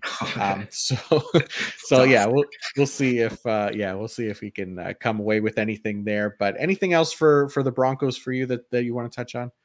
No, I think those points cover it, man. Nice. Let's move on to the Kansas City Chiefs at the Minnesota Vikings. Okay, where do we start here? The Kansas City linebackers, I guess, is probably worth talking about first, just because Nick Bolton, I think, is still questionable. We'll see if he comes back or not this week. I'm not sure. I didn't see a practice report for the Chiefs yet today, but if he can't go, obviously Drew Tranquil's basically IDP value lives and dies based on Nick Bolton's availability, right? He's either a top 20 linebacker play or you're not playing it at all. So just pay attention to the report there. But the other thing in Kansas City, so we've been asking this pretty much every week, but who do you got? L'Jarius Sneed or Trent McDuffie at corner? I like both players a lot. They're both fun. They're good players. If I had to choose right now, I would go with Trent McDuffie just because he sees a little more time in that slot, and I feel a little bit better about it because he's in the mix. He's up tight a little more, and it's a more productive spot. So that would lead me his way. Yeah, I'm with you. Yeah, we've talked about that before, and it's the role, right? The role is the main thing there. Sorry for all those people who spent up on L'Jarius Sneed in IDP drafts this year. We did try to warn you, it does not pay to spend up on corner, but just try to remember it next year when whoever finishes as CB1 this year gets overdrafted in 2024. It's bound to happen. Every year. Yeah, do not spend up on corners. Last picks. Anything else with the Chiefs? No, I mean, like you said, with the linebackers, if Bolton plays, you don't want to play Tranquil. If he's out, play Tranquil. That's one of the biggest things to be watching throughout the week for sure. Definitely. Yeah. And yeah, Kirk Cousins does take a lot of hits. So the defensive line wise, George Karlaftis perfectly fine. But Chris Jones, obviously, these are guys that we kind of know. If we've been playing them, we continue to play them. On the Minnesota side, we did get Marcus Davenport back last week, finally. And he had a decent game. 3 pressures and a sack. Decent snap share. What was it? 63%, somewhere around there. Mahomes, though, just doesn't take sacks at all. It's crazy. He's been sacked twice all year. 3.6% pressure to sack conversion rate, which is just silly. So yeah, tempering expectations, I guess, for this Minnesota defensive line. That's Danielle Hunter, Marcus Davenport, DJ Wanham if you're a sicko. So yeah, this is not an ideal matchup for Minnesota. No, not at all. Like, it's great to see Davenport out there. I set myself up for heartbreak with him every year as long as he's playing because I think it's going to happen. It was a nice first game for him. Like you said, 3 pressures, a sack, nice snap share in his first game. Not a good matchup at all against Mahomes, but he does get the Bears in week 6. So if he can avoid injury and just stay healthy, dude, come on, get through another week and get to the Bears. But yeah, I'm just happy to see Davenport out there. I was eager to see him in Brian Flores' defense, to change the scenery and aggressive scheme, with a guy like Danielle Hunter and him. You could just think, Flores knows what he's doing and they could utilize those guys at their best. So I just want to see Davenport stay healthy and continue to get some run in this defense and see if he can turn it around. So, but yeah, this week's tough. Get to Kansas City. I'm not excited about it. Yeah, I'm with you for sure. But one of the other main storylines here in Minnesota, we may need to start the hashtag Justice for Ivan Pace back up based on the declining snap share the past few weeks. I mean, Brian Flores, what the hell's going on, man? The he's the 8th highest graded linebacker this season with an 80.7 PFF grade. He's the 3rd highest graded rookie defender all year, and his snaps are somehow decreasing. I might have to give Brian a call and give him a piece of my mind here. We need more Ivan Pace in our lives. We know this. Yeah, I'm not happy, man. I'm not happy at all with this. This aggression will not stand, man. I am not happy. Get this beauty on the field, Flores. Let's go. He's playing well. He's grading well. I think he fits the scheme well. Like, just get him out there. What the hell are we doing, man? This snap should be going up, not down. Get rid of Jordan Hicks. Trade him for a washing machine. I don't care. Get Ivan Pace on the field. No matter what his snap share is, I'll never quit Ivan Pace forever. Like, absolutely. Let's go. Yeah. We got the W there against the NFL. We opined about it after the draft when we did the rookie linebacker review episode, and we said, like, this is the perfect fit for Ivan. You Pace called it. You called it on the pre-draft show too, didn't you? Yeah, nailed it before the draft even. So Minnesota just was hoping that he would get drafted at least, but still ends up in Minnesota, and it's a really nice fit. Look, to Jordan Hicks's credit, he's actually been productive. He's been good as an IDP, but look, I don't want to say like injury or anything. Maybe there'll be an opportunity at some point down the road for Ivan Pace to see a larger snap share, but we kind of know what Brian Flores' defense is too, right? It's a very dime heavy defense, so that LB2 role will always be part-time, but just fun to see Ivan Pace balling out in the NFL and earning those high grades that just like he did in college at Cincinnati. So just the beauty out there. And hopefully we get the crop top soon in the NFL. Is that allowed in the NFL? Do they allow the crop top? I hope so. They should. Now that he's in the league, they should change whatever stupid rule they have that doesn't let him do it, because that's, I mean, it's a sight to see. It makes me want to get in the gym, and that takes a lot. Yeah, so. I'm with you, man. We can all kind of band together and just start working on our core, our midsection, Yeah. in support of Ivan Pace. Yeah, he makes me him being on the field makes me a better person. So like it makes me want to get in the gym. I'm happier. Like let's make this happen. That's it, buddy. That's it. And the other player on Minnesota, I think we should talk about is Harrison Smith, who Yeah. 3 sacks last week. Last week was the week of 3 sack players, I guess, and he was kind of mid like all year leading up to this point. The he's had a positive role there for IDP production, like, but it's just taken him until last week now to kind of deliver on that role. It's not quite like Kyle Hamilton, where Hamilton wasn't getting the usage that we were looking for, and then it was there and he produced. Where Smith, it's been there all along. He just wasn't doing anything with it. So hopefully this gets him going again, because I think, again, like a good Harrison Smith is good for IDP. So how do you feel about him kind of going forward here? Yeah, like I love Harrison Smith. He's been around forever. He's, like you said, the role's ideal. We just haven't quite got the production. This week was fantastic, and like, good for you, old man. Show these young bucks how to swing. Let's go. Let's keep this going. Yeah. Don't let Cameron Bynum steal your shine here. We got to get some more Harrison Smith production. So yeah, hopefully it lights a fire under him, and we can see more of that going forward. All right, let's go to Sunday Night Football. The Dallas Cowboys at the San Francisco 49ers. Battle of the pass rush here on Sunday Night Football. What are you looking for in this game? Micah Parsons, obviously, Micah Parsons is awesome. He's a beast. He's so good. He's so fun to watch. And I always look forward to seeing him on the field, man. It's even though I'm not a Dallas fan, I tune in to watch Micah Parsons for sure. The rest of the pass rush unit. One thing with Parsons, I think he hurt his knee last week, but it sounds like he should be all right. From what I was reading. Did you see? I was going to ask if you saw anything on that, or didn't see anything. Yeah, I just saw that he was, I guess, questionable. Early week designation though, so not too concerned about it right now. Yep. Yeah, that's kind of what I had heard too. And then like the rest of the pass rush unit, it's been a lot of bodies going in and out. DeMarcus Lawrence has played pretty well. He's got a couple of sacks, a 17.4% pressure rate on the year. So he's playing well. It's really good to see him. He usually, when he's right and not hurt, I mean, he's had shoulder problems and all kinds of stuff. He's been working through these last few years. When he's right, he's usually playing pretty well. So that's good to see.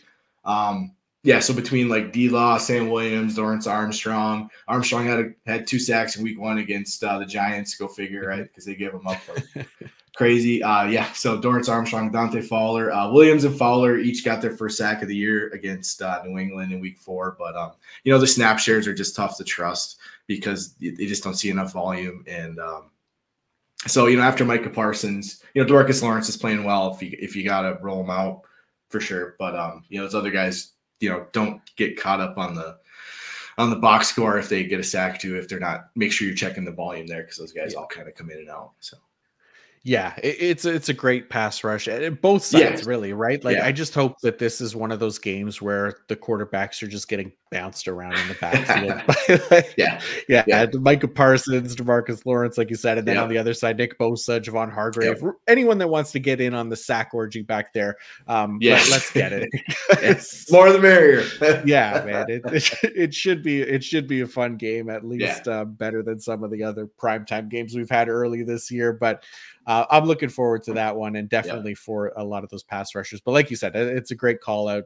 Just keep an eye on those snap shares, because these guys can have blow up games, but then the very next week they can have nothing, right? Just because they don't play enough. So something to kind of keep in mind there. How about the Dallas safeties? I think I saw Malik Hooker was also questionable at the moment. But Donovan Wilson has only played half the snaps in each of his past 2 weeks. He's coming back from injury.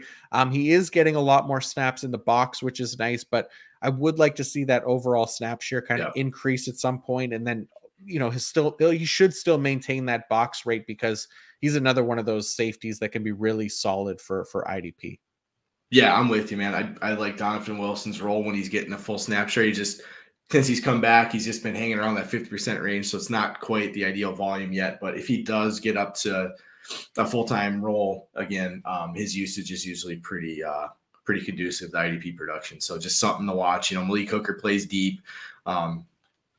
Curse like you see right here, 41% of his snaps in the slots and box snaps. So he comes up tight, and then Donovan Wilson. You're right there. Box usage, slot usage, and we just need to see that overall snap share come up. Yeah. Yeah, for sure. Yeah, I love Jaron Kearse as well. Anyways, I think I have the safety 15 this week, so high end safety 2 for me. Just super productive player. Typically has good IDP usage as well. Let's go to the 49ers side. Nick Bosa. I mean, there's not like a ton to say about Nick, but I know he had a goose egg last week. Basically, I think just the one QB hit or something like that.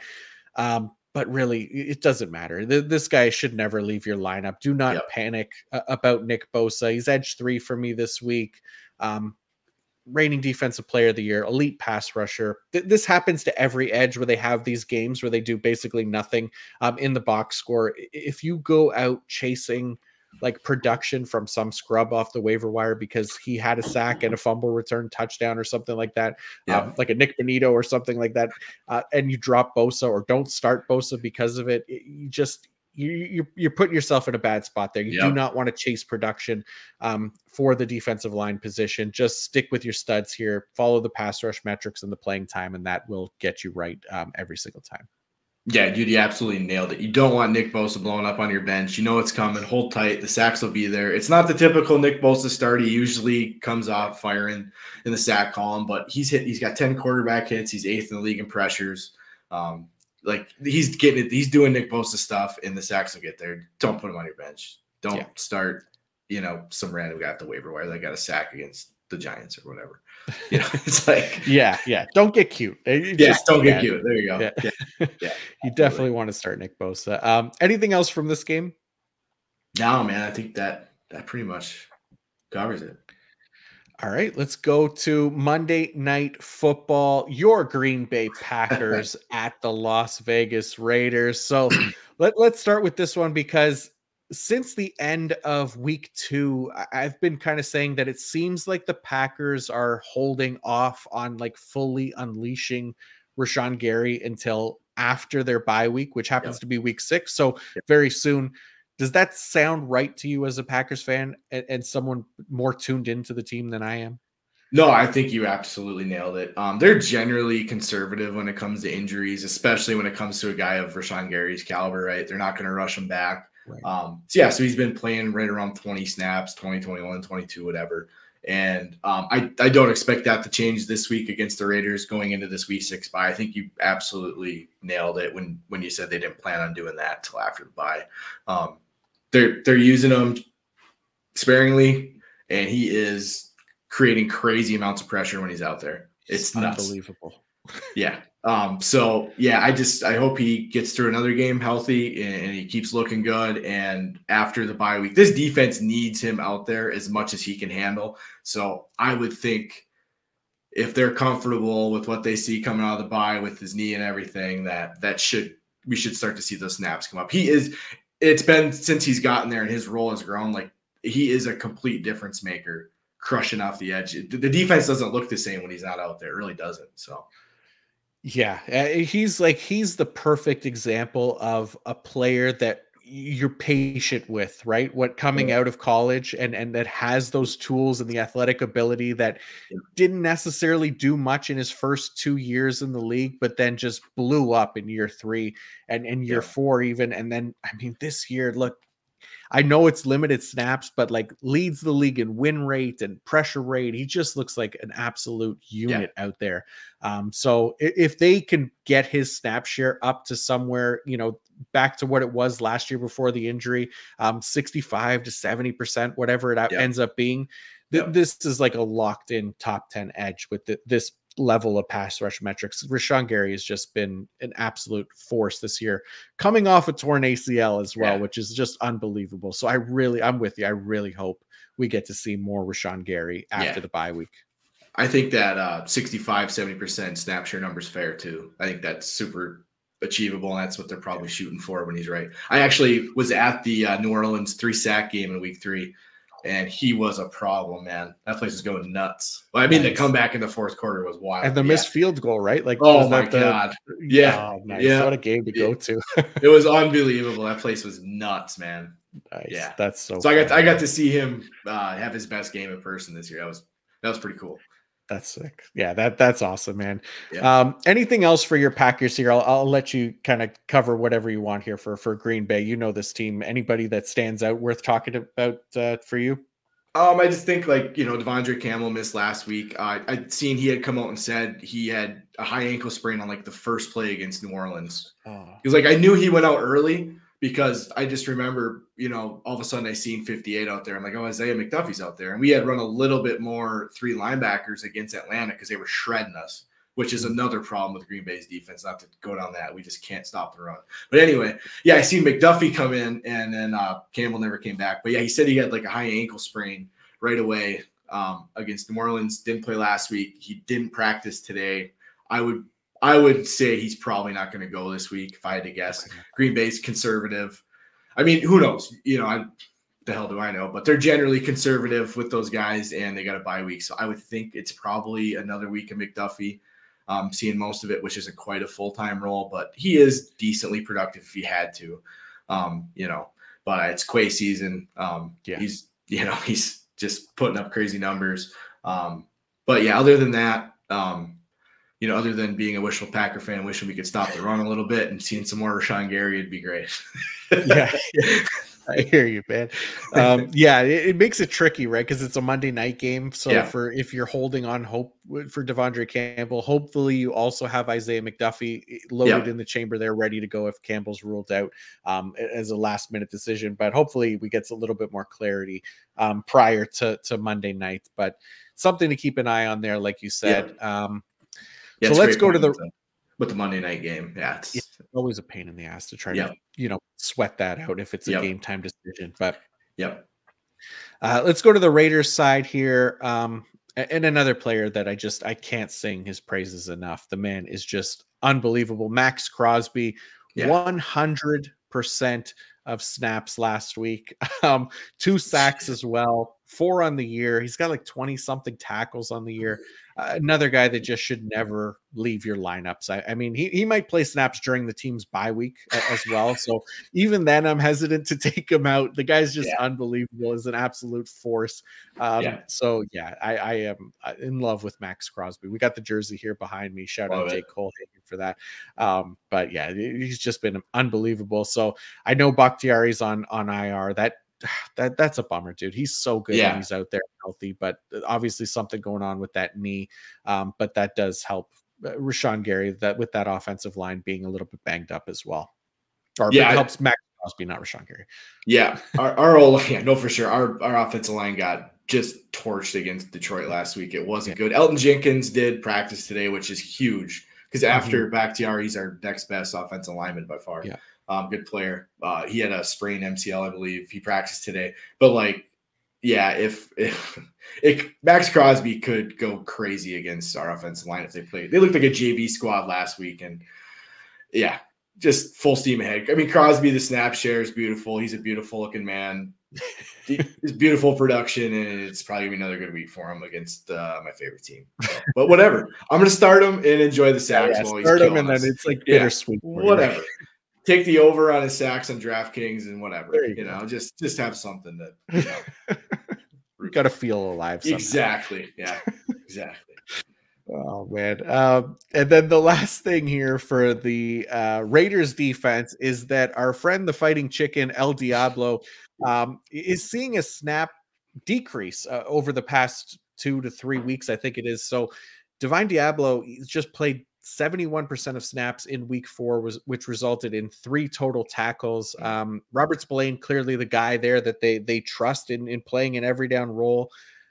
I love Diablo coming into the year, but the Raiders clearly do not feel the same way. 70%, it's still a decent role, but there's also like plenty of other linebacker options to trust over him on a weekly basis. So I have him as like LB 41 right now. I'm just a little bit concerned about that decreasing role in Las Vegas for Diablo. Yeah, I'm with you. I was super pumped about Diablo heading into this year. and it's been Spillane. Spillane hasn't left the field yet. And Diablo's snap share dropping to 71% this week, this past week, that's not ideal. That's red flag stuff there to keep an eye on that to see what we're going with. I think what LB 40 something you have him, I think that's fair. Yeah. If you got to play him, you got to play him. I do like Diablo, the player. But yeah, you just don't want to see his snap share keep declining like this, right? You want him to be at least in that 80% range. You'll be fine with that. But, you know, to see it on the decline is just not good. So, but, you know, just something to keep an eye on, right? Yeah, for sure. And then, hopefully the other thing too, like hopefully Nate Hobbs comes back this week. One of the better corner options for IDP. He missed last week, but could potentially get back in there on Monday night. Again, makes it a little bit tricky Monday night, but there's plenty of other corner streaming options that we could find in case. Anything else for this Monday Night Football game? Go Pack. That's all I got. Let's a little bit better showing than last Thursday. Last Thursday was brutal. I emptied out my beer fridge by the end of it. So that was crazy. Yeah, that was tough. All right, man. Well, that is going to do it for another weekly preview, IDP style. Mr. Kyle Bellafield, thank you so much for doing this with me, my man. I always enjoy getting to chat with you, and I'm sure the listeners will also appreciate your excellent insights. So thank you very, very much for coming on and talking with me. Oh, you bet, man. It's an honor. I really appreciate you inviting me on, man. I've enjoyed this show, your offensive show, all your content, and it's always great to get to sit down and hang out and talk football with you and talk about other stuff before and after the show, man. So no, seriously, really appreciate you bringing me on. This was awesome. Anytime, buddy. I appreciate you. I know it's again, and I basically hit another 2-hour episode, so I appreciate the time out of your night. Good. So but before I let you go, please let everybody know where they can find like more of you and more of your work as well. Oh, right on. You can find all my work over at footballguys.com. I write the weekly IDP waiver wire article. It comes out Tuesday morning.